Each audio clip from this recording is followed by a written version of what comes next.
জনগণ নির্বাচনের অপেক্ষায় থাকলেও যাদের কোনো জনসমর্থন নেই তারা গণতান্ত্রিক প্রক্রিয়ায় ফেরার এই পথকে বাধাগ্রস্ত করতে নানা ষড়যন্ত্র করছে বলে মন্তব্য করেছেন বিএনপির স্থায়ী কমিটির সদস্য আমির খসরু মাহমুদ চৌধুরী। নগরীর চট্টগ্রাম ক্লাবে চট্টগ্রাম প্রেস ক্লাব ও মেট্রোপলিটন সাংবাদিক ইউনিয়নের যৌথ উদ্যোগে আয়োজিত ইফতার ও দোয়া মোনাজাতে প্রধান অতিথির বক্তব্যে তিনি এ কথা বলেন।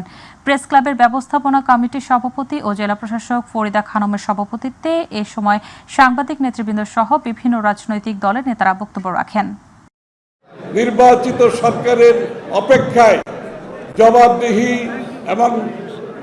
এবং দায়বদ্ধ সরকারের প্রতীক্ষায় জনগণ আছে। ইতিমধ্যে এই নির্বাচনকে পিছিয়ে দেওয়ার জন্য জনগণের মালিকানা এবং গণতান্ত্রিক অর্ডার ফিরিয়ে দেওয়ার প্রক্রিয়াকে বাধাগ্রস্ত করার জন্য বিভিন্ন ষড়যন্ত্র চলছে।